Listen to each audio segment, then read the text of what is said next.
flight from Wichita. Rough one.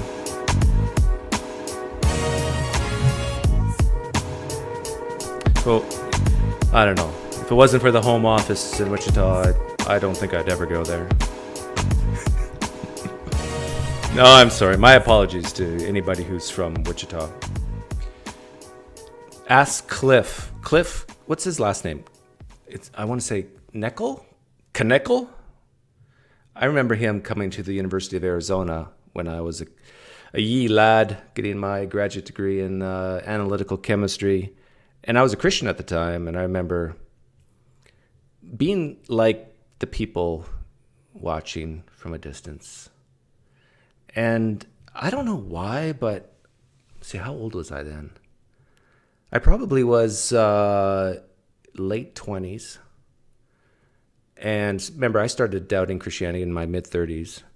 But even then, I remember just, no, Cliffe, no, don't say things like that. No, that's not a good argument. But then again, I don't know what I would have said that would be a better way to go. But anyhow, yesterday I got into the rabbit hole of watching this, which caused me to watch something else, which caused me to watch something else, which caused me to watch something else.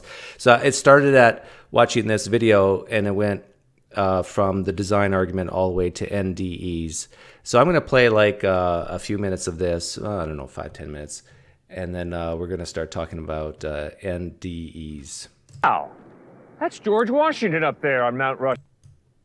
Okay, so this is the design argument. If you and I were going through South Dakota, and we came around a bend, and all of a sudden we look up, and I turn to you and say, wow, that's George Washington up there on Mount Rushmore. Whoa, that's Thomas Jefferson up there. Wow, that's Abraham Lincoln. And that's good old Teddy Roosevelt. Hey, anybody remember what Cliffe's son's name is? He's in the background right here, I believe. Anybody know what his name is? Man, isn't it incredible the way the water just dripped over the rock? Isn't it incredible the way those 4 American presidents had their heads carved out on that rock by chance? You would look at me and be incredulous. Why? You don't get the heads of 4 American presidents on Mount Rushmore by accident. It takes an architect, it takes a mind to bring that type of symmetry and order to a rock face on Mount Rushmore. Okay, so what would you do? Pretend pretend you're an atheist who has a low IQ. I know there's no atheists watching who have low IQs.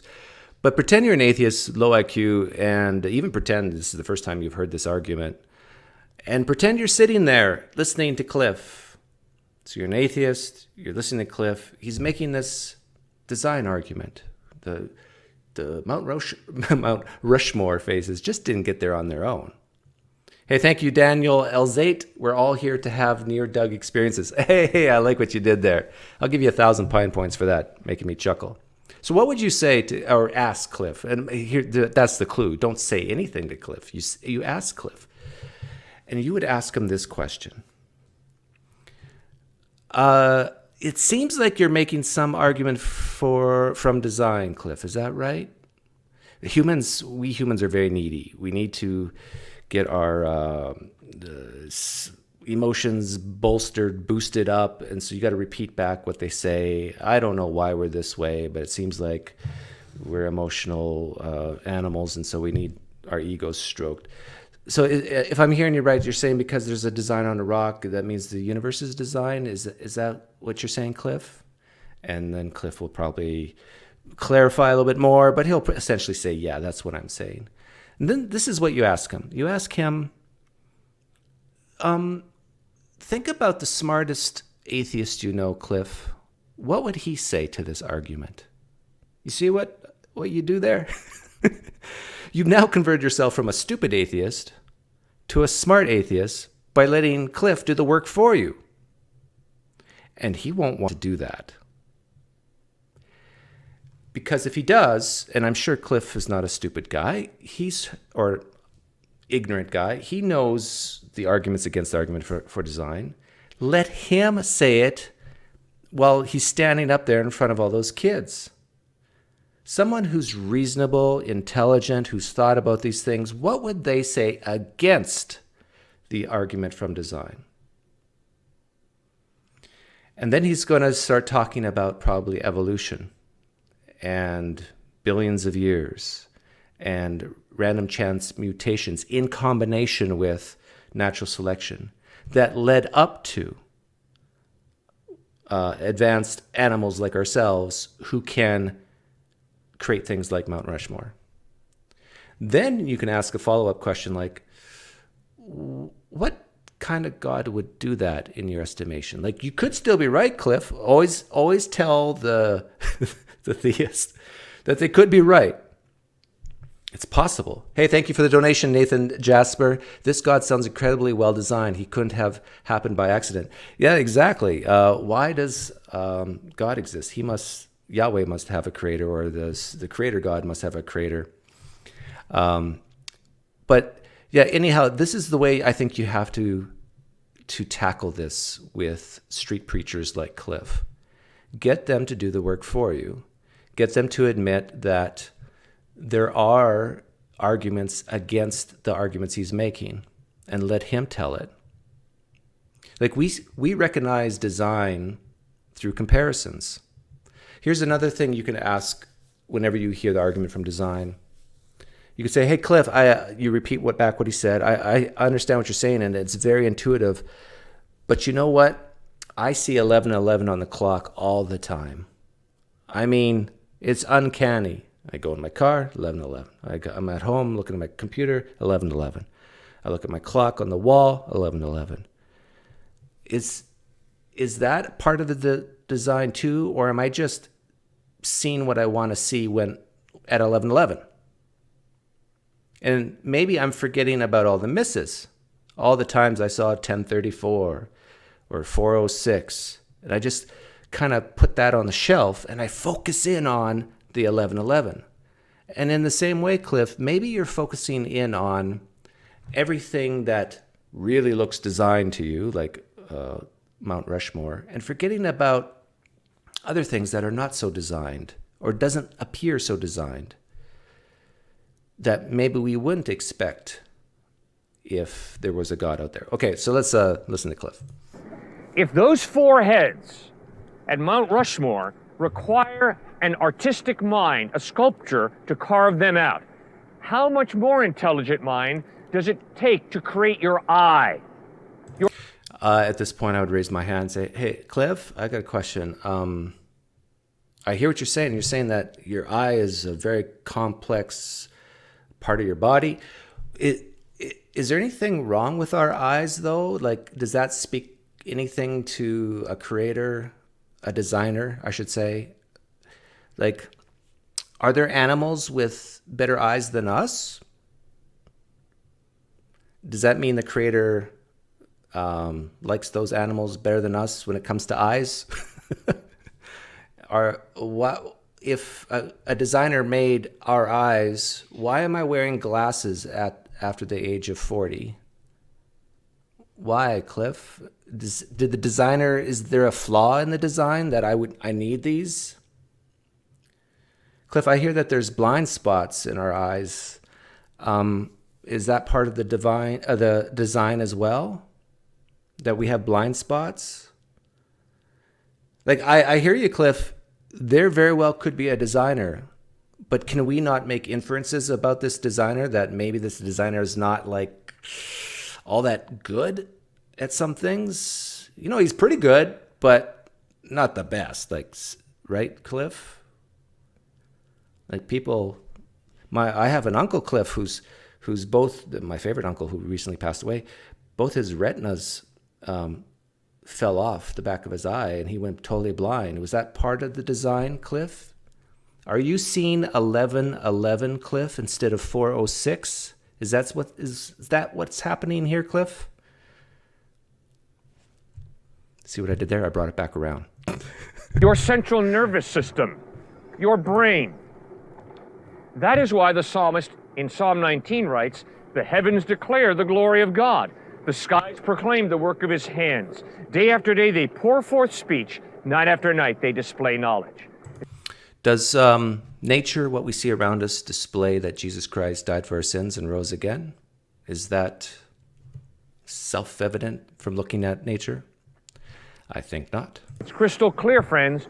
Order and design points you to an intelligent mind. That's why the only reason you can be an atheist is for the same reason that you can be a criminal. Now, at some point, I actually love that he said that. I love that Cliffe said that, because what he's doing is he's trying to raise the blood pressure of atheists listening, comparing atheists to criminals. That is ingenious from Cliffe. Like T-Jump's chair. I see 1111 right now. Thank you for that donation. I really appreciate it. But if you're an atheist or a non-Christian even, you don't even have to say atheist, who's prone to, actually he mentioned atheist, so we got to stick with atheist.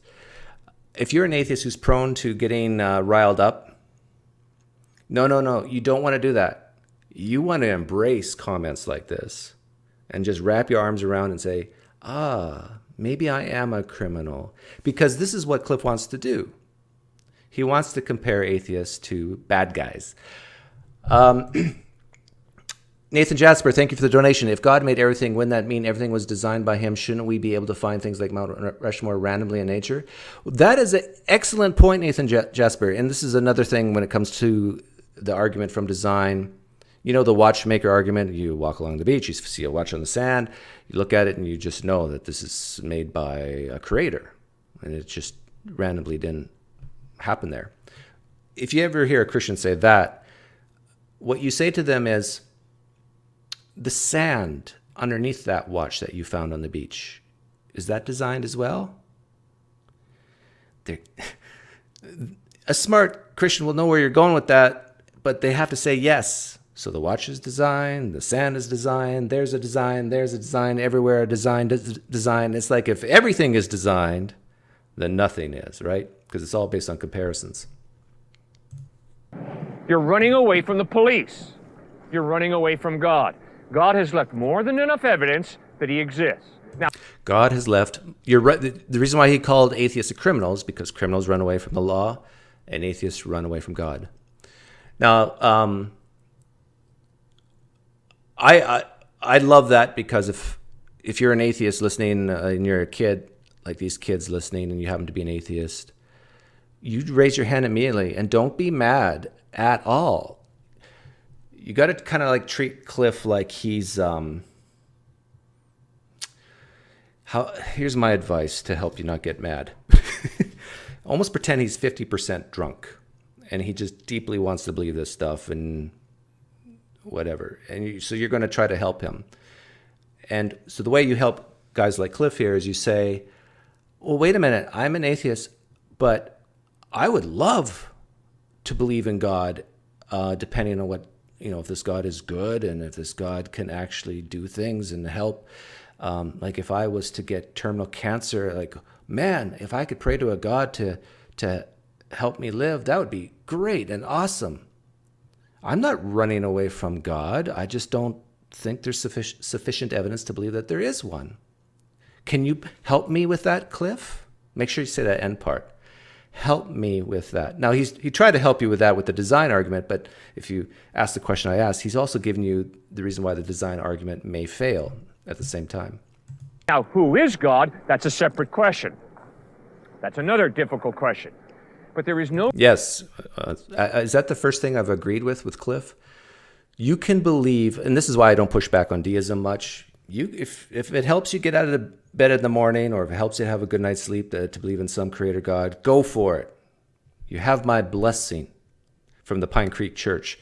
However, where the rubber hits the road, how you behave and act on planet Earth will, I think, depend on what view of this God that you worship, if you worship a God, has. What nature does it have? If you think you worship a God who really hates the actions of homosexuals, you're going to hate the actions of homosexuals because you want to be like God. You don't want God to frown at you. You want God to smile at you. And this is part of the reason why Cliffe does what he does. Because by doing this, he feels, I believe, that he's making Yahweh smile, Jesus smile. My guess, he wants desperately for Daddy, Heavenly Daddy, Abba Father, at the end of his life to look at him, Cliffe, and say, well done, good and faithful servant. That gets his endorphins running, his dopamine levels up, just that thought. And this is why people do what they do here. No reason for a thinking human being to say there is no God, because God has left more than enough evidence of his existence for you with your unaided rational mind to understand some type of God exists.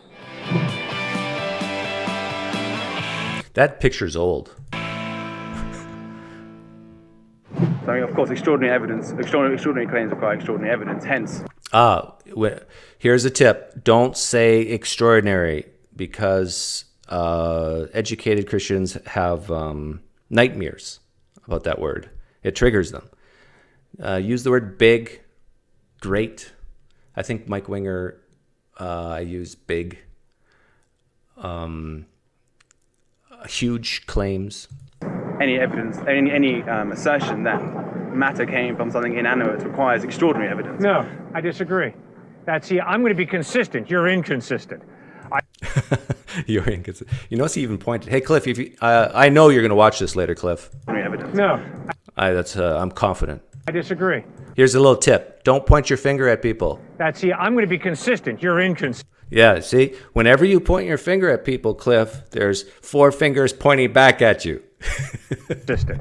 I say no. Evidence is evidence. And if the evidence is that God exists, I'm going to follow the evidence. I don't need extraordinary evidence. Okay, again, you don't even have to be a smart atheist. All you have to do is ask this one question over and over again. Cliff, you could be right. You don't need extraordinary evidence. What do you think people mean when they use the word extraordinary in this context? Like, what would you say, Cliff, the smartest atheist on planet Earth means when they say extraordinary claims requires extraordinary evidence? Can you tell us, Cliff? So, and then he'll do the work for you. He'll tell you, if he's honest and not ignorant about these things, he'll tell you, what atheists mean when they say extraordinary claims require extraordinary evidence, what they really are saying is that the evidence should be sufficient to believe the claim. And the bigger the claim, the more evidence you need. So it doesn't have to be extraordinary in the sense of amputee getting his limb back, but you would need more evidence than believing that you have a dog. In fact, there's a good follow-up question. If you don't want to ask that question and let Cliff talk more, you just ask, hey, Cliff, I own a dog. Do you believe me? That's a claim. I own a dog. Do you believe me? My guess is Cliff will say yes. Actually, you got to frame it this way. Otherwise, he's going to talk too much. Cliff, yes or no? Do you lean yes or no to this claim? I have a dog. Do you believe me? Lean yes, lean no. And hopefully he says, yeah, I'll lean yes. Cliff, I own a real fire-breathing dragon. It's about 30 feet long. I have a huge garage. And it really breathes out fire, and it can actually fly. That's my claim. I'm looking you in the eyes, just like I said about the dog. New claim. Do you believe me? Lean yes, lean no. Christians hate this. They hate questions like this. So it's good to ask him. And he's going to say, I lean no, if he's honest. And if he says yes, shame on you, Cliff. If you say yes to that, you should not believe that claim. I'll make a moral judgment on you if you do. And then ask, okay, would you require the same amount of evidence for the dog versus the fire-breathing dragon? I say dragon weird because I'm from Canada. That's what we mean by extraordinary. Oh, you're welcome, Cliff. You're welcome. That's where we disagree. But why? JD, you made me laugh. 500 Pine Points to you. You have a dragon in a huge garage? I don't believe you have a huge garage. Why? Because you're being inconsistent. No, hygiene does not require extraordinary evidence. I mean, this is like religion aside. Like, you know, if I'm going to claim that I'm the most amazing person in the world, I want evidence for that. But... And as a consistent thinker, I'm going to demand evidence before I believe anything, but I'm not going to demand extraordinary evidence. I'm going to be consistent and demand evidence. Yeah, this would be the perfect time to insert the dog versus the dragon. Or you can even, if you're more daring, you can go Mormonism versus Christianity. Okay, so you're going to look at the evidence that Jesus appeared to Joseph Smith. Are you going to believe that claim before you look at the evidence? Cliffe will say no. Are you going to believe Paul before you look at the evidence that Jesus appeared to him? He's going to hate doing this, but he has to say no. Just because Paul says that Jesus appeared to him doesn't mean it happened, right, Cliffe? So what's the evidence that Paul actually did see Jesus? And what's the evidence that Joseph Smith actually did see Jesus, and so forth? But it's before... Remember, Cliffe is claiming he's a consistent guy. So if he's consistent amongst all the religions who make claims based on eyewitness accounts that they personally saw, then this is a perfect setup to, okay, let's... But with Paul, we have this. Okay, if we had that for Joseph Smith, would you then believe it? No, but Joseph Smith was a con man. They just want to just like take all the evidence and mix it up and just put it in a big vat and stir it around and say, oh yeah, we got the cumulative case. Proportional claim. I can say I'm the most amazing person in the world and then show I got a B+ in an essay. Like, that is evidence. It's decent, but it's not amazing. Or I could say I got 1 A+ once. That's still This guy's smart, by the way. Proportional to the evidence in the claim. You know, it has to... I mean, No. What's enough evidence? I'm gonna follow you around. And if you tell me you're an outstanding person, all I got to do is follow you around for a week, and I'll be able to tell whether you're an outstanding person or not. Can you follow the Apostle Paul around for a week and tell if he's an outstanding person? Or as if this gentleman right here wrote things about what happened 20 years ago. Is that good enough to think he's an outstanding, honest person? Wouldn't it be amazing, Cliffe, if you could follow Paul, the Apostle Paul, around to see if the Apostle Paul is a trustworthy, honest, outstanding person? Follow the Apostle Paul around if we had a time machine. I mentioned this on our earlier stream, but what if you followed the Apostle Paul around and he went to the brothels twice a week? I'll have more than enough evidence that you really are incredible, or that, no, you're very normal. that was just an example. I'm a pretty shitty guy. But no, yeah. But I still don't quite see. Case in point, and if I don't ignore me, use any other example. We're getting to the NDEs, by the way. I don't quite see how I disagree with changing the goalposts when it comes to evidence.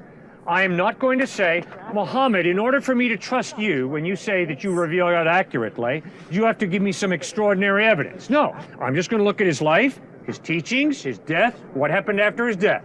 I'm going to do the same thing with Siddhartha Gautama Buddha. I'm going to do the same thing with the Avatar. Oh, I am quite sure Cliffe does not believe the claims of Muhammad or the Buddha. Maybe he believes some of it, but not the majority.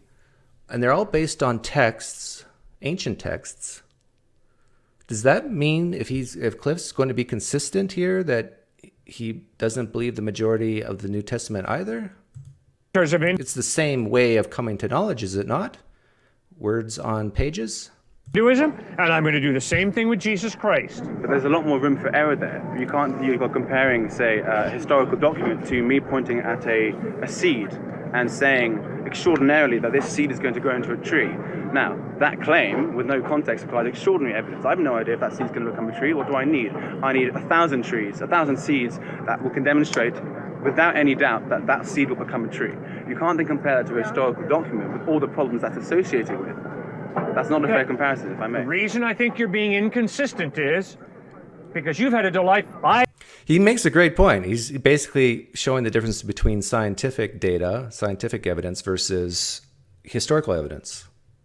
You can't repeat history unless we build a time machine. I've enjoyed your dialogue with you. Likewise.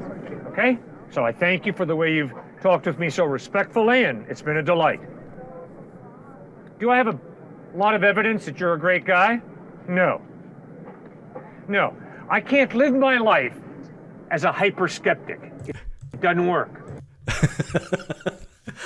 I love it. I absolutely love it when Christians say, I can't live my life like a hyper-skeptic, or you're being too hyper-skeptical if you don't believe Paul, Jesus appeared to Paul, or that 500, Jesus appeared to the 500 and so forth. You're being very hyper-skeptical.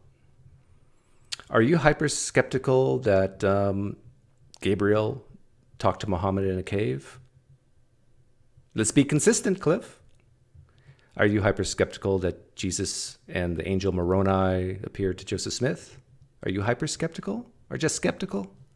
Where does your hyper kick in? If I have this changing goalposts of, oh gosh, for him I got to need more evidence, for him less evidence, for her more evidence, no, that doesn't work. It depends on the claim, Cliffe, right? If the guy standing in front of you said that he could fly unaided, would you believe him? Would you be hyper-skeptical to say, no, I don't believe that the gentleman standing right in front of me can fly unaided? Is that hyper-skeptical? Or is that reasonable? I would call that reasonable, to not believe that claim. Now, if the person to the left says, hey, I'm just a person, I can't fly, I can walk though, and you see them standing, yeah, that's reasonable too. It's reasonable not to believe a human can fly, and it's reasonable to believe that a human can walk.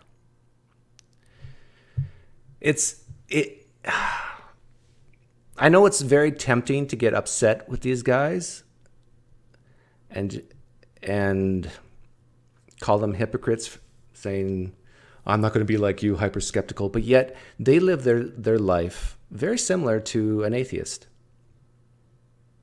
When they hear a claim, that's how, we won't use the word extraordinary because that triggers them, that's weird or big. I don't think Cliffe and I are that different. We would say, I don't believe that. A priori, I don't believe that.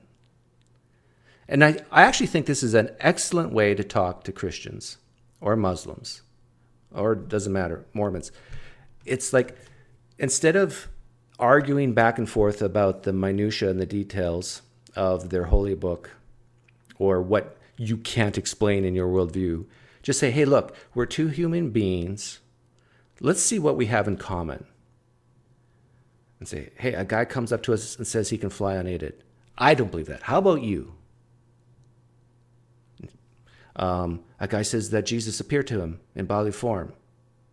I don't believe that. How about you? Well, if it's Paul, then I do believe it. But anybody else, and the disciples, of course. I got to be consistent and say, all right, if you give me enough evidence that you're respectful and that you're treating me with some kind of dignity, although I don't know you, I'm going to trust you a little bit. And as we go on in our relationship, I'll trust you more and more. And that's the way I'll treat everybody. I agree with that. That's very reasonable. You trust a little bit. I think he's saying you believe it a little bit. And then as you get more and more evidence, your confidence goes up in that claim. Your confidence, your belief in that goes up.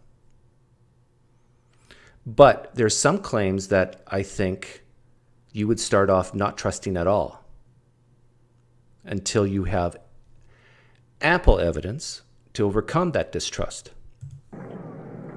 So extraordinary evidence. I'll give you just a little bit more. Here we go. Out of Duke, there are large studies coming out. Dr. Bruce is kind of the expert out of... Okay, this is where I went down the rabbit hole last night. And, okay, yeah, his name's Stuart. And he mentions a guy named Dr. Bruce. And I go, who's this Dr. Bruce guy? And so I looked it up. And I think who he meant to say was Dr. Greyson out of Duke. And but his first name is Bruce Greyson. And then he's giving evidence besides historical for Christianity here? Of Duke on NDE, near-death experiences. Over 300 peer-reviewed articles in scientific and psychological journals have corroborated on near-death experiences having occurred, such as... Yeah, so, and then when I heard this 300 peer-reviewed articles, I'm wondering, the first thought that popped into my head was, are these all the same names, same people, mostly, of these 300? Because if you have Dr. Greyson's name on, let's say, 250 of these 300 peer-reviewed articles, it's kind of like, it's not as, I don't want to say not as trustworthy, but you kind of, well, I would like to see whatever the research is done by more than just one or two or three guys. One man had an experience where he was outside of his body. Typically, this is how it goes, right? Outside of his body, and he knew what was going on down the hall.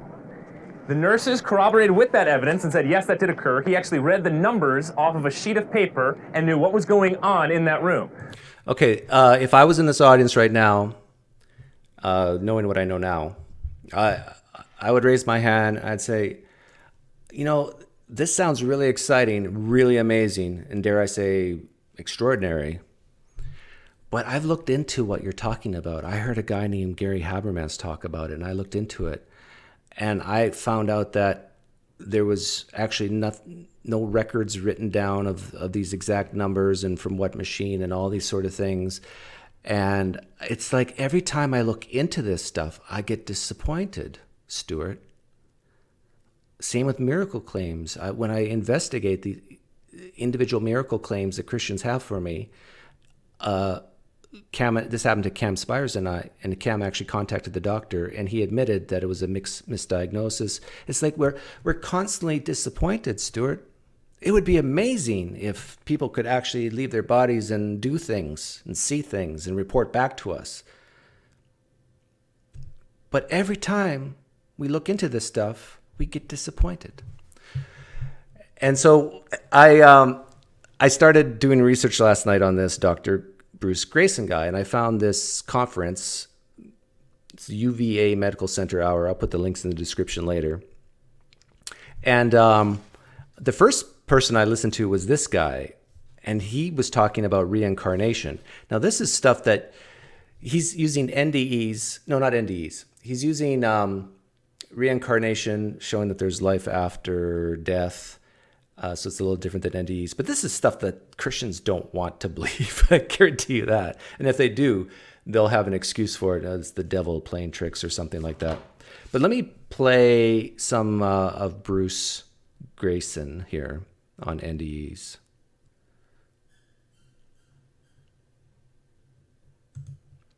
Thank you, Jim. Among the phenomena that we've been studying at the Division of Perceptual Studies, or DOPS, for the past 40 years have been The audio quality is horrible. I apologize for that, but it's not my fault. Death experiences, or NDEs. Many people, when they come close to death, report unusual and profound experiences in which they appear to have left their bodies and claim to have moved beyond the boundaries of time and space.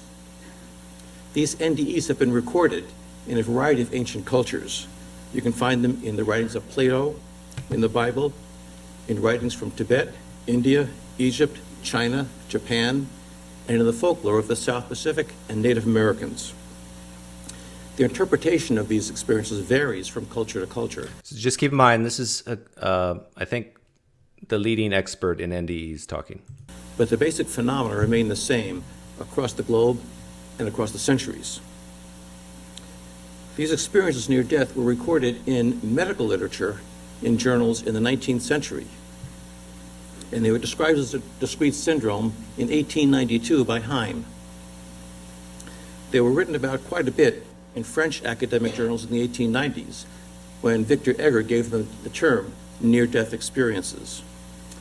That term became popular in English in 1975, when a book was written by a UVA intern named Raymond Moody called Life After Life. There remains some controversy now about what causes NDEs and what their ultimate meaning is, but there's no question about their incidence or their impact on people. Yeah. So when I was listening to this the first time, what popped into my head was psychedelic drugs. Because, and he'll go on to say, and I'm not sure if I'm going to play it, but he'll go on to say that these experiences impact people's lives tremendously. It changes how they live their lives afterwards.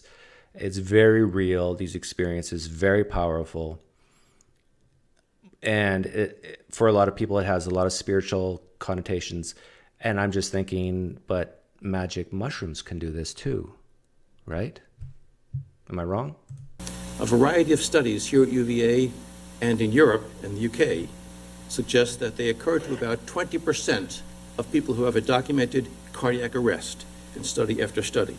Okay, this is really interesting to me, and for this reason. 23%, let's get rid of that outlier of 18%. Hey, thank you for the donation, Scott Dukes. Sunday afternoon, PineCreek is my favorite sport. Hey, well, thank you for the donation. What happens to the other 77%?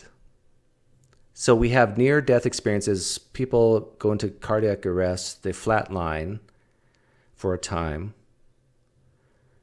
23% of people have these experiences. Okay, that's 7, that's 30. That means 77% don't. Now, if you're a Christian like Stuart, a question you could raise your hand and say, look, the guy you cited, Dr. Bruce Greyson, says this only happens 23% of the time. Is that, like, why don't we see this in the 77%? The vast majority. Do they not have immaterial consciousnesses? Do they not have souls? Is only about a quarter of the population really have souls, and this immaterial something that's independent from their brain that can experience this stuff? This is a question screaming for an explanation, is it not? We at UVA have developed a model of the NDE and a scale to quantify the depth of NDEs that's been used in hundreds of studies around the world. Yeah, notice these criteria that the expert uses to determine what these NDEs are: changes in thinking, changes in feeling, paranormal features, otherworldly features. To me, it seems like most of this is still inside someone's head. It still could be someone's imagination that has absolutely nothing to do with something external to them. Correct? It basically looks at NDEs as being composed of 4 component parts: changes in thought processes, changes in emotional states, apparently paranormal phenomena, and what seem to be otherworldly phenomena. Yeah, why does he put paranormal and otherworldly in quotes? The changes in thought processes include a sense of time being distorted. People often talk about having a sense of timelessness. What about the people who say things like, I was in hell for 30 minutes? I've read stuff like that after they've flatlined. Did they have a sense of timelessness if they say, I was in hell for... You can actually, I think there's even a book with that title. Something about being in hell for 30 minutes or something like that. Maybe I'm wrong. Faster and clearer than usual. Having a life review or panoramic memory where your entire life flashes before your eyes. And a sense of sudden understanding or revelation where everything becomes crystal clear. This happens, from what I've heard, with certain psychedelic drugs as well. You don't have to die to have your life flash before your eyes or have these deep experiences. The changes in feeling include a sense of peace and well-being, feelings of joy, a sense of oneness or cosmic unity, and an encounter with what seems to be a loving, warm being of light. Yeah, I can experience all those things listening to, what's my favorite Mozart song? Or you just pick your favorite song. You can, and your perfect song in a perfect atmosphere after you've had the perfect meal and you're smoking the perfect cigar, you can experience these things. Just calming peace. The apparently paranormal features include extraordinary sensory vividness. People report seeing colors they have never seen on Earth, hearing sounds they've never heard before. having what seems to be frank extrasensory perception of things going on elsewhere. Has anybody in the live stream chat done any psychedelic drugs where you've seen colors you've never seen before, heard sounds you've never heard before? Like, does not these psychedelic drugs just take NDEs, you put your hands, so the back of your hands right in front of those NDEs, and you just go, right? Am I wrong? Is this too simplistic from a farm boy from Manitoba? Visions of the future and a sense of leaving the physical body. The otherworldly features include being in an otherworldly realm, unearthly or mystical realm, encountering some mystical being or presence, seeing deceased spirits or religious spirits, and coming to a border or point of no return beyond which you can't come back. Okay, I'm going to skip ahead because he says something really interesting, I think, well, at least to me, about, here. I'm on. Well, yeah, you can. I'll put the link in the description. You can listen to it for yourself. I think I skipped over an anecdote case, but we're going to focus on a different case later on. Now, one of the problems we have in researching near-death experiences is that for the most part, they're retrospective.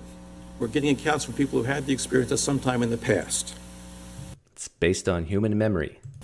That leaves open the question of how reliable memories of NDEs really are. Some authors have speculated that memories are embellished over the years, and particularly that the sense of well-being and peace and the pleasantness of the experience gets embellished over time.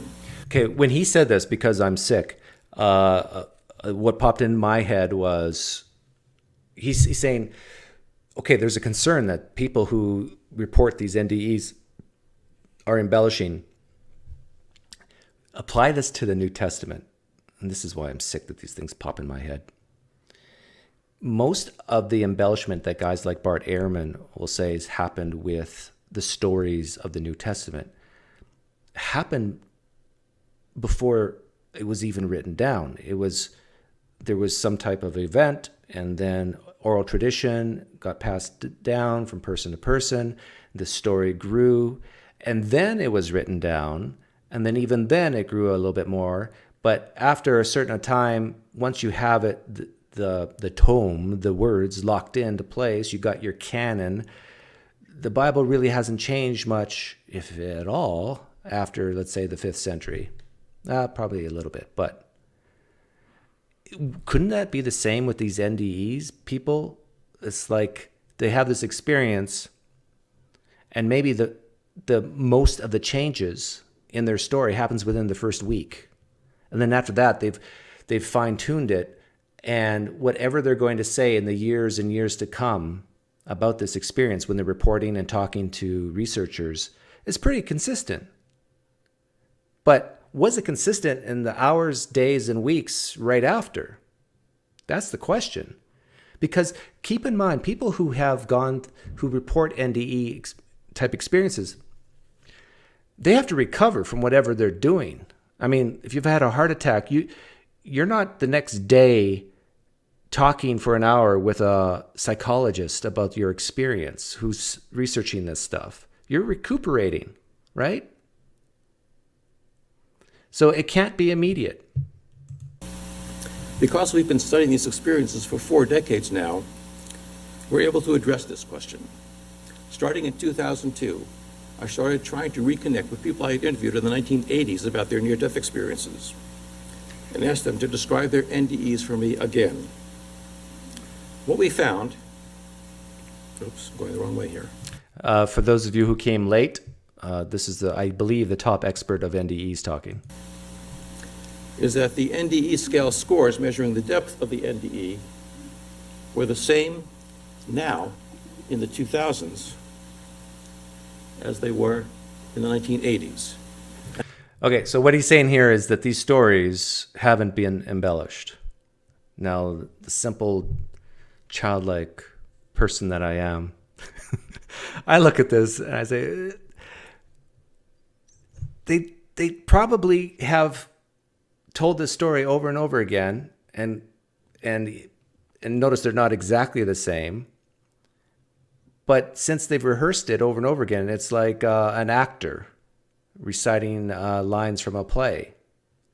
What would be really interesting type of study is to talk to someone who's gone through an NDE as soon as they're recovered, which still could be weeks or days after the event, and go from, let's say, day 2, and then talk to them on day 4. Instead of 20 years, this 20 years thing is silliness to me. It'd be that stretch of time when this is like just happened and it's fresh in their head. Let's see how the story's changed then. And that held true for all 4 of the components: changes in thinking, changes in feeling, paranormal, and transcendental. Yeah, the cognitive portion here, I think, is reporting of the facts. Affective is the feelings. Paranormal, did your story change whether you saw a god with 1 head or 3 heads? Transcendental, I don't know. So memories of the NDE are indeed reliable over years. And that suggests that retrospective research is also reliable. Yeah, but if I'm right when applying the New Testament, that most of the changes in stories happens very early on, and then as the story gets refined, it stops changing, then that what he just put up was useless, if I'm right. I'm going to skip ahead now to something else he said here.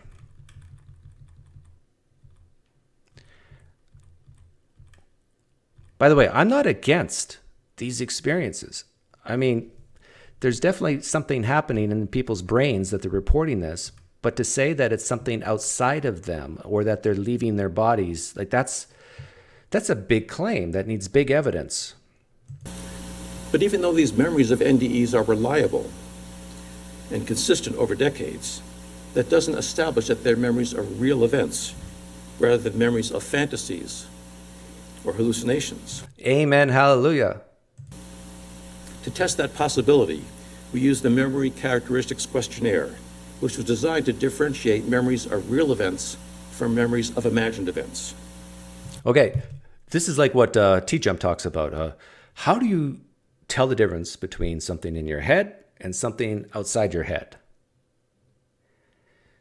And I think Dr. Greyson here is going to give us a way to figure out if these experiences are just all in here, even if when your heart stopped, or if it's outside their head.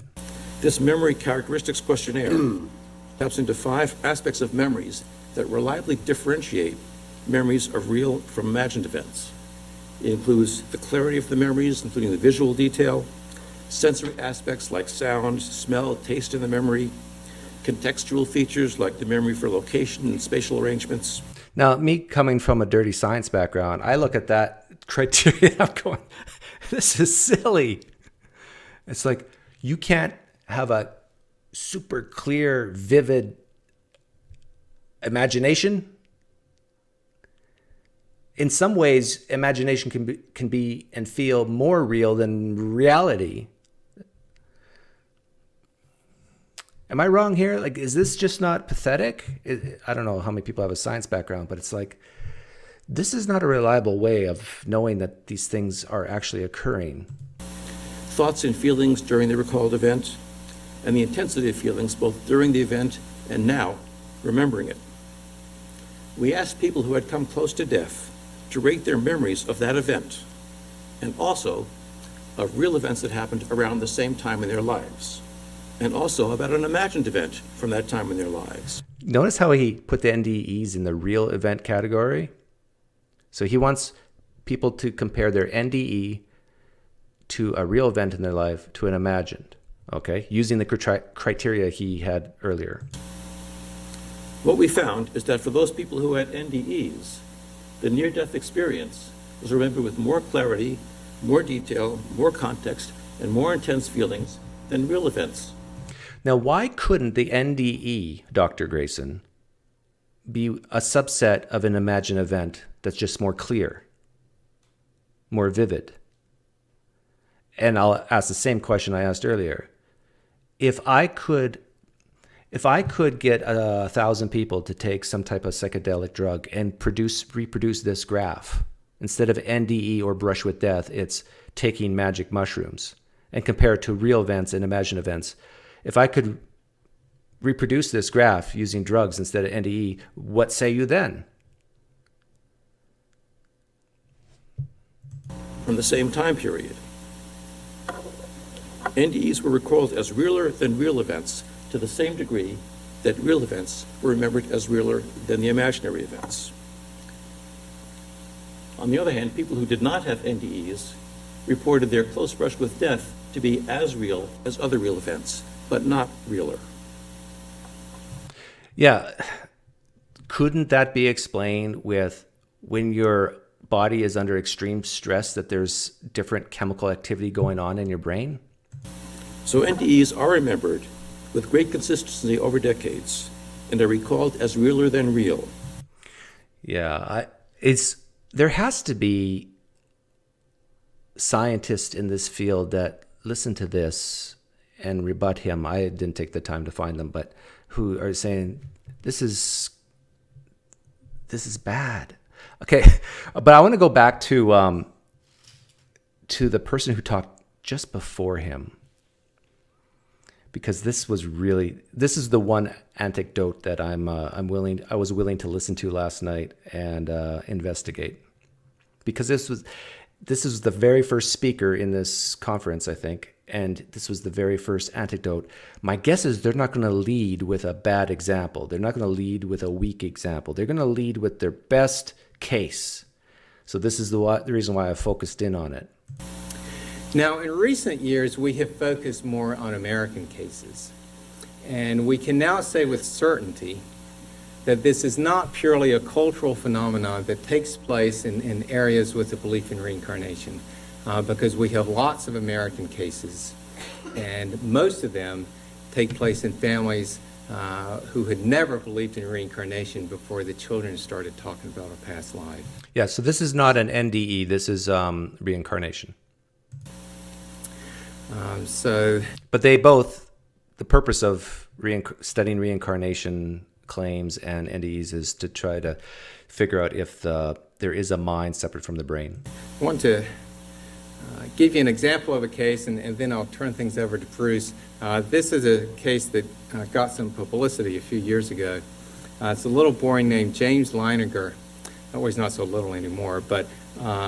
when I heard that, I thought, I got to find video of this guy growing up, which I did, and I'll play that later. James was the son of a Christian couple in Louisiana, and his dad in particular was quite opposed to the idea of reincarnation before all this started. But around the time of his second birthday, James started having horrible nightmares. While you're listening to this, keep in mind, I think there's a panel of 3 or 4 people.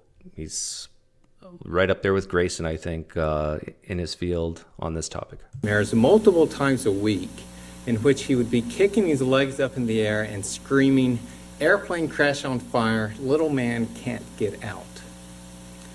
And during the day, he would take his little toy airplanes and he would say, "Airplane crash on fire," and bam, he would slam them into the family's coffee table. He did this over and over again, and his parents are apparently tolerant people, because their coffee table had dozens of scratches and dents from "airplane crash on fire," bam. So when you add that play to the nightmares that he was having, he really looked like a traumatized child, but he had not experienced any trauma, at least in this life. And then a little while after his second birthday, his parents were able to have several conversations with him during the day in which he could talk about these things. Okay, so if you're zoning out here, he's basically talking about a kid who's having dreams and is really interested in planes. And he said how his plane had crashed on fire, how he had been shot down by the Japanese, and he said that he flew a Corsair. Now, I'd never heard of a Corsair, but it was a special plane that was developed during World War II. Then when he was 28 months old, he said one day that his plane had flown off of a boat, and his parents asked him the name of the boat, and he said Natoma. And it turns out that there was a USS Natoma Bay that was stationed in the Pacific during World War II. Now, there's people on this planet who are listening to guys like this, maybe for the first time, And they will sincerely and honestly go, "Whoa, that's amazing, dude." And they'll believe it. Then when he was 2.5, his father bought this book on Iwo Jima to give to his own father, James's grandfather, for Christmas. And he was looking through it one day when James came and got in his lap. And they were thumbing through it. So there was a book in the house about war and planes and Japanese. And they got to this page, and James pointed at the picture and said, "That's where my plane was shot down." And his dad said, "What?" And he said, "My airplane got shot down there, Daddy." And keep in mind, this is a professional scientist relaying this story at a conference. And that just floored his dad that his 2.5-year-old was talking like that. And then he learned that, in fact, the Natoma Bay did take part in the Iwo Jima operation. Then when James got old enough to draw, he drew dozens and dozens of pictures of planes and battle scenes, and he always signed in James 3 and said that he was the third James. This is important. Remember this. He signs it James 3, and he was the third James, says this professor. I'll give you a spoiler alert. You know, when my kids drew stuff, you know what I would tell them? Guess what I would tell them? Can you put your age on that there, sweetie? So when we look back at these pictures, we know how old you were when you drew them. That's the thought that came into my mind. See, but this guy's saying that he was the third James, and you'll know why coming up. Well, eventually with all this going on, his dad did begin to wonder if he was remembering a past life. So when James was 4.5, he went to a Natoma Bay reunion. And he learned that one and only one pilot from the ship had been killed during the Iwo Jima operation. This was a young man from Pennsylvania named James Houston. So what we can do is compare what James Leininger said to James Houston's life to see how well they match. Now, James's parents said that he also talked about family life before the war, but we don't have documentation of those statements that was made before Houston was identified. Notice he calls it documentation. But what we do have here, this is a list of items where we do have definite documentation made before anyone knew anything about James Houston. We definitely had documentation. The confidence of this guy saying this is like, this is all true, it amazes me. So James signed his drawings James 3. Houston was James Jr., which would make James Leininger the third James. James said he flew off the Natoma.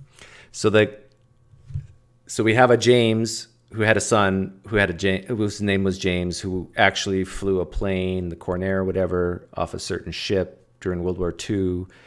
And then we have James the little boy. So that's the third James. Houston was a pilot on the USS Natoma Bay. James said he flew a Corsair. Houston had flown a Corsair. He was actually flying a different plane when he was killed, but he was part of the squadron that tested the Corsair for the Navy. Oh, so it's not totally perfect, but it's close. He wasn't flying a Corsair when he died. James said he was shot down by the Japanese, and Houston was shot down by the Japanese. James said he died at Iwo Jima. Houston was the one and only Natoma Bay pilot killed during the Iwo Jima operation. James said one day, quote, "My airplane got shot in the engine and crashed in the water, and that's how I died." Eyewitnesses reported that Houston's plane was, quote, hit head-on right on the middle of the engine. James had nightmares of his plane crashing and sinking in the water, and Houston's plane crashed in the water and quickly sank. By the way, there's many comments in the live stream chat right now, and I'm just skimming them. But I'm getting a sense that people are using coincidence as an explanation. I'm going to be more sinister than that. I'm going to call this outright deceit, and you'll know why coming up. And James said one day that his friend Jack Larson was there, and Jack Larson was the pilot of the plane next to Houston's on the day that he was killed. By the way, outright deceit is a pretty good explanation for a lot of miracle claims. James is now 18 years old. He graduated from high school last spring, and he has now joined the Navy. He's joined the Navy. Okay, so what should I show first? Do I poison the well? because I want to put it in order of how I was thinking last night when I went through this. And how I was, the first thought that came to my head when I'm hearing this guy talk was, did they sell a book about this? I think he alluded to it, that it was a popular story. And sure enough, here's the book. It's called Soul Survivor, The Reincarnation of World War II Fighter Pilot. By, who wrote it? The mother and the father. And then I don't have time to read this book. I don't want to buy this book. So I went into the reviews of this book. And let's see here. Here's Nancy. Oh, for goodness sakes, this is supposed to be a book about the reincarnation of a World War II fighter pilot, not a recap of a previous marriage, an overprotective mother, a lenient parental role model that she lived with. Not to mention the panel made up of Andrea's sisters and have to discuss every part of James' life so they can come up to a mutual decision on how to move forward. By page 50, the amateurish, dummy-down ramblings are enough to drive the reader crazy. Really, this should not be about adults. This is supposed to be about a child, a 2.5-year-old child having night terrors, a child that knows what a drop tank is and can identify the Japanese fighter by the red meatball on its side. This is a child that is not yet potty trained and cannot yet speak in full sentences, but knows things that are unexplainable. I'm reading from someone who's read this book. To make the beginnings of this book bearable, you have to skim and scan the first 50 pages. Finally, when James admits that he is a little man, do the adults sit up and take notice? Maybe this will start to get interesting. Took long enough. As Leingingers plod along in their research and realizations, James once again seems to be left in the dust. Bruce Liniger seems more interested in providing his theories, which are running headlong into his religious beliefs, than in helping James understand what's going on with his dreams and memories.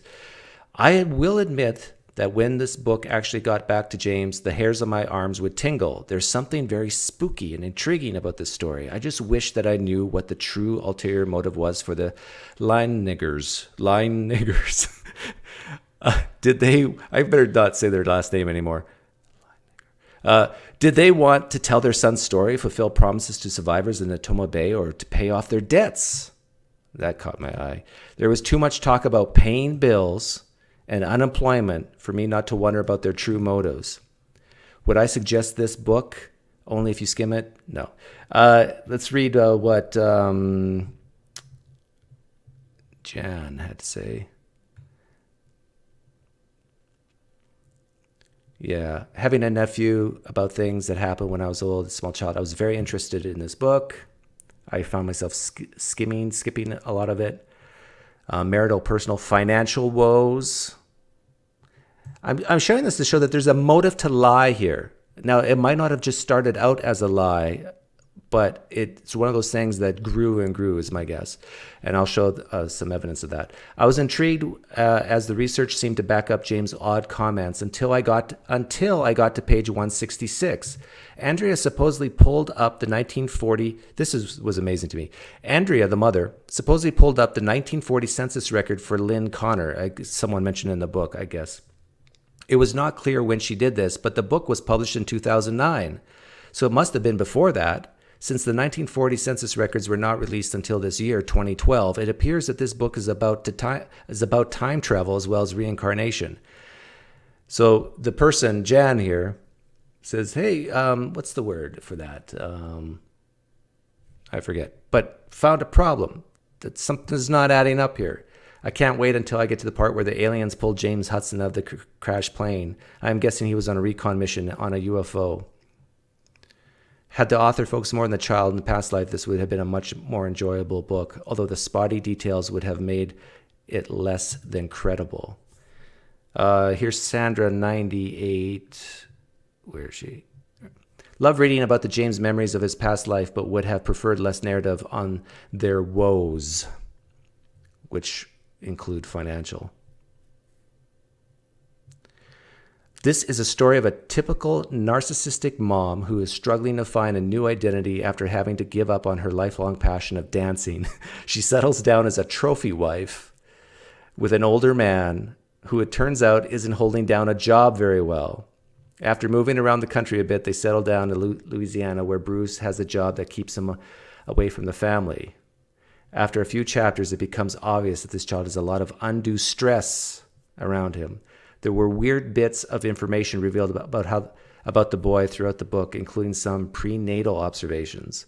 I was also led to believe the veterans who served or knew this James Hudson instantly recognized this boy as his reincarnate and were accepting of it. That did not seem to be the case. As for the writing, it was terrible. The author became descriptive at times, then he forgot what he was describing at other times, blah, blah, blah, blah, blah. Overall, this book increased my skeptic view about the subject by leaving a lot of questions unanswered. Yeah, I know exactly how Ken feels. It's like every time you look into this stuff, and remember, this guy here is at a conference, and this is the first, let me double check.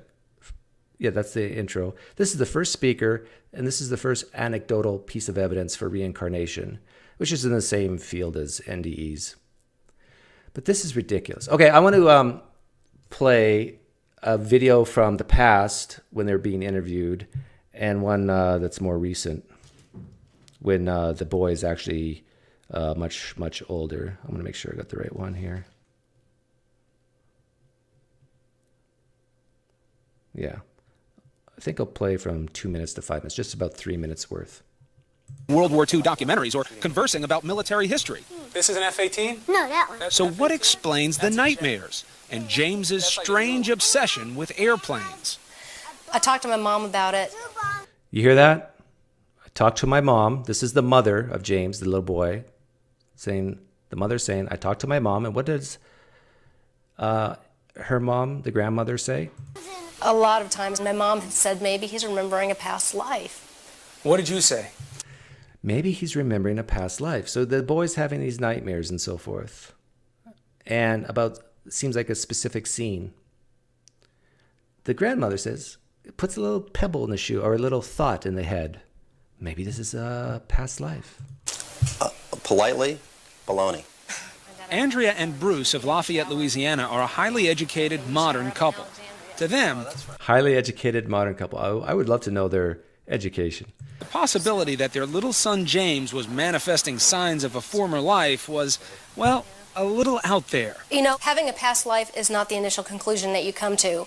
You try and I agree. Figure out any other way he could have. Did he see anything? Has there been anything on television, anything that we've discussed? But as time went by, Andrea didn't know what to believe. Here's James at age 3, going over a plane as if he's doing a pre-flight check. He would continue to say and do things that were puzzling. Pre-flight check, or it's a kid checking out a plane. Like the time his mom bought him a toy airplane. And I said, oh, look, there's a bomb on the bottom of it. He said, that's not a bomb, Mama, that's a drop tank. A drop tank? I'd never heard of a drop tank. I didn't know what a drop tank was. Andrea's mother suggested she look. Andrea's mother, that's the grandmother again. Remember, the grandmother is the one who put the seed, the thought, the trigger in the head that maybe your child is having from a former life. And who do the grandmother suggest? This woman. And I've heard of this woman from I was doing research on something else. Into the work of counselor and therapist Carol Bowman. Bowman has written 2 books, both supporting the proposition that sometimes the dead can be reborn. Okay, so this is called confirmation bias. The grandmother says, oh, it's maybe reincarnation. Let's hire a reincarnation expert who sells books on the topic and have her talk to this 2-year-old. We are taught from a very early age in this culture, in the Judeo-Christian culture, that reincarnation doesn't exist. Once you observe this in a child, and the evidence is very compelling, you have to open up to another explanation. You have to. For what is going on. Bruce was deeply skeptical. He said there has to be a logical explanation. I don't believe in past lives. I don't believe in this stuff. He doesn't believe in this stuff, but I think once the book royalties came in, he started to believe a little bit more. I know I'm being awfully cynical here, but I just can't help myself. But with the violent nightmares recurring 3 and 4 times a week... Remember that. Violent nightmares 3 to 4 times a week. That's important, and I'll show you why in a bit. The Leinigers felt they had to do something. So with guidance from Bowman, they cautiously... Guidance from this reincarnation expert. What kind of guidance? Is this guidance on film? Like, I'm just imagining, this is a really reasonable explanation for all this. What if this woman who sells books on reincarnation, here's about this kid who has these nightmares and loves planes and might even think about a guy, a real pilot in his dream, who he thinks he is, I don't know. But this person, this researcher says, James, do you think the pilot's name is James? Do you think the pilot was on this certain boat? Do you think the pilot was shot down by Japanese? It's like I can just easily imagine this goading, this pushing this little 2-3-year-old kid, maybe 4 years old, into believing, truly believing, that what he thought, experienced in his dreams was from this past life with this woman's help. began to encourage James to share his memories. Yeah, there it is. Encouraged. Guidance from Bowman, they cautiously began to encourage James to share his memories. They say how do you cautiously encourage a young child like this to share their memories? Like, did you see this? Does this name ring a bell? Result was startling. The nightmares immediately started reducing in frequency. He went down from 3 or 4 times a week to maybe 1 a week, 1 every other week. And at that point was when he started to articulate more about these past life memories. Seems normal enough, a little boy improving when his troubles are directly addressed. Yeah. But Bowman says this is more, that James was forthcoming because this is the age when former lives are most easily recalled. They haven't Yeah, he's most easily recalled when guided by this woman. had the cultural conditioning, the layering over of experience in this life so that the memories can percolate up more easily. These memories tend to fade between the ages of 5 to 7. His parents... How convenient. Okay, now this is the more modern one, and so, no surprise it was on Fox News because I would say the higher percentage of listeners of Fox News believe in an afterlife, that the mind is more than just the brain and so forth. So this is, now even though this is about reincarnation, I think Christians would still love to hear that there's life after death and so forth. They'll just chalk it up to Satan playing tricks, I'm sure. All started when their young son woke up from a bad dream in the middle of the night. He began recounting stories of a fallen World War II pilot. His mother and father never told him those stories. In fact, they think he may have experienced them in a past life. The Leiningers have shared their son James' story all over the world in hopes of shedding light on what we do not know about the afterlife. And James' story, detailed in the book Soul Survivor, has gained so much popularity it's been translated to 10 different languages. So popular, it's been translated in 10 different languages. So I'm curious to know how much money they made off this book, off this boy's nightmares. And joining me now are Andrea, Bruce, and James Leininger. Thank you all for being with us this morning. Anytime.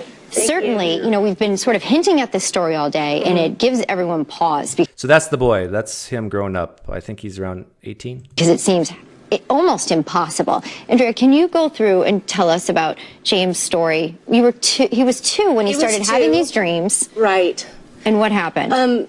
It was just after his 2nd birthday. He started having horrific night terrors, remembering that he was in a plane that got shot down and crashed in the water and he couldn't get out of the plane. And the behaviors that he had when he was having the nightmares were mimicked somebody who was trying to get out of something. It was like he was trapped in a box trying to kick the lid off. So it seemed very real. Yeah. How many people have kicked in their sleep before? Bruce, when you heard this, though, did you think anything of it? I mean, certainly 2-year-olds have nightmares, right? Well, it was disturbing because it was 4, 5, 6 times a week.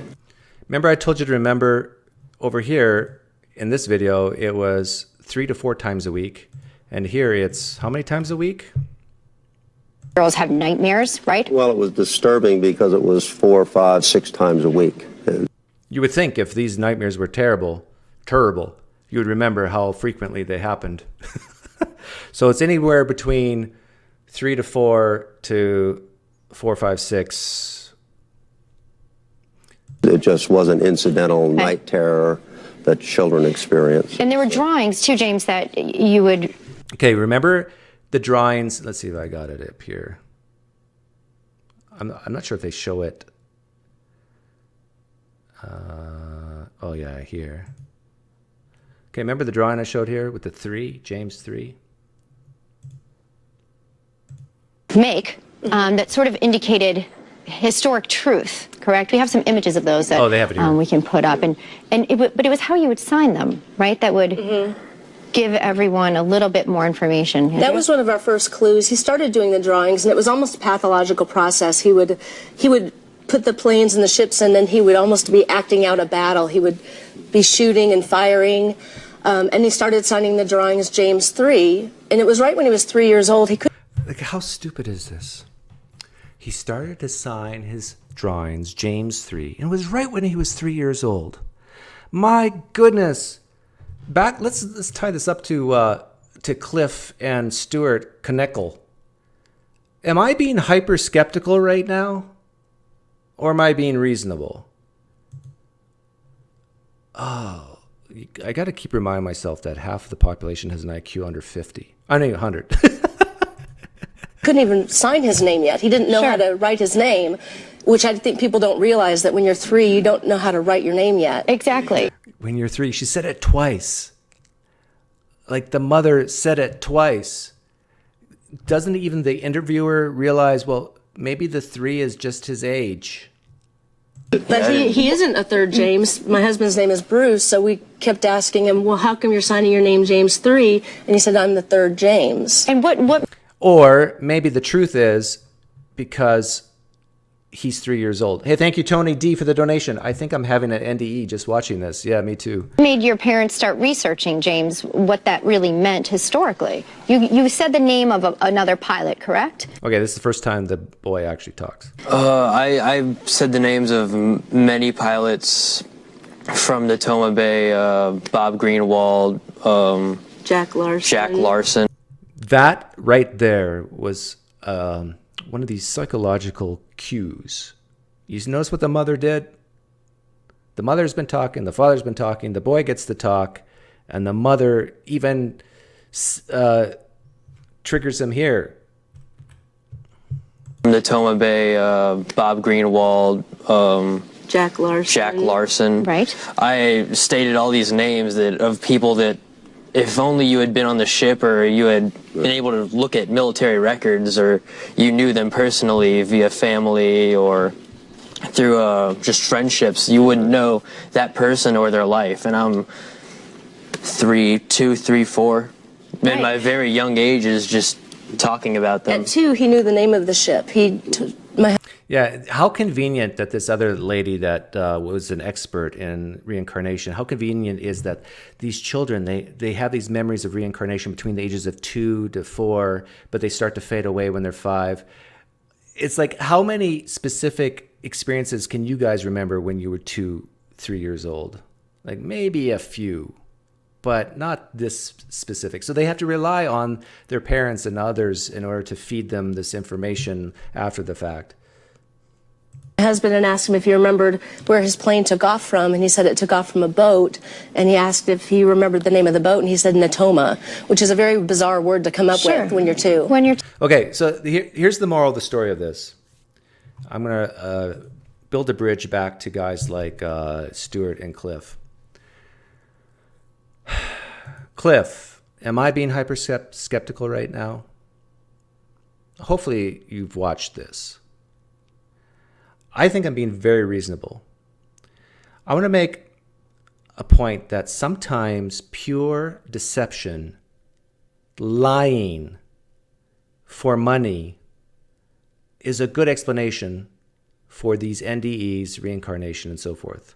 And I think you don't even have to assume the worst type of lying, but it just starts off as a thought. Like the grandmother said, maybe it's a reincarnation. Maybe we should hire so-and-so to come in and talk with our little boy. Oh, he remembers that, and it just grows and grows. You should sell a book about it, and grows and grows. And then you end up having professionals like these guys buying it and getting 'getting research grants from it. Now I'm being really cynical, but it's like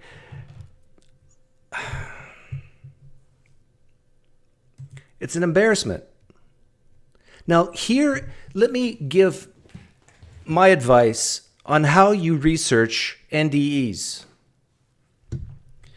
You kill people for at least 30 hours if Jesus was dead for 30 hours. If it's good enough for Jesus, it's good enough for NDE research. You kill people for at least 30 hours, dead, dead, dead. So over a full day, dead, dead, dead. Random number generators. You kill like 1,000 people for a day. Random number generators all over the place. Before the people die, you say, look, you gotta, as soon as you go outside your body, you find that you don't even have to find it. It's right in front of you. It's only 3 digits, 3 random digits. Memorize them. And then when we bring you back to life, tell us what they were. Do that 1,000 times. And if 1,000 people can come up with those, well, maybe 1 or 2 people forgot the numbers, whatever. If you can get like 98%, 99% reproducible results, then we'll talk. But until then, what is wrong with you people? Oh, and I believe what I just said is being done, not to purposely kill people for a full day or 2, but random number generators and so forth. Because numbers, you can't, it's like we have real verifiable evidence at this point. So I'm not against consciousness being separate from the brain. I think that would be fantastic if it was true, but we have no evidence of it. And every time people bring up things like miracles and these NDE experiences, and I take the time out of my life to investigate it, I get this crap. Remember, he led with this. He led with this. This tells me this is like his strongest piece of evidence or case. And then guys like Gary Habermas and guys like you, Cliffe and Stuart, use this stuff. You should be ashamed of yourselves. Is that too harsh? Oh my goodness.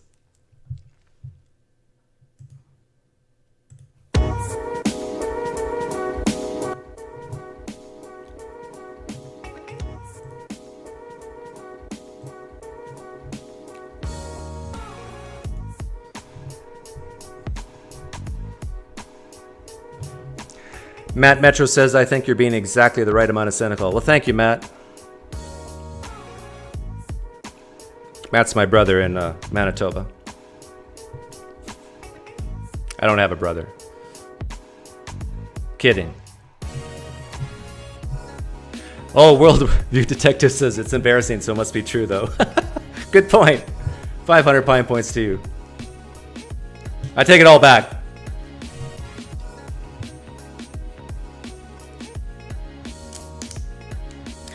Hey, Snake Oil Liniment, feel free to share this video with your family. Tell them I'm not trying to purposely douse their dreams, but come on, let's be reasonable here. Same with you, Habermas. I know you're listening. Stop it.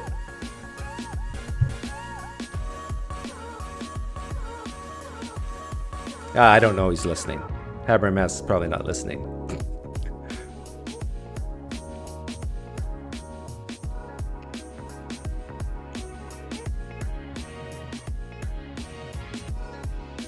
Good question, have Alt T. What do these Christians that believe in NDEs do with, for it's appointed unto a man to die and then the judgment?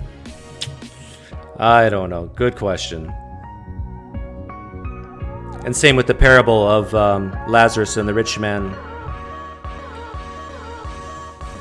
Jesus says in the parable, you can't go back. You can't go back to warn your family. Well, it looks like NDEs, or not near death, but people who've died have come back. So Jesus was wrong, I guess. My goodness, so many plot holes. So many plot holes. Poof! My apologies to Cliffe and Stuart. Kneckle. They were scheduled to come on, but we ran out of time. And frankly, I'm too upset with the stupidity coming from all branches of life. But now I'm better. I feel better now. Have a great day, guys. Take care.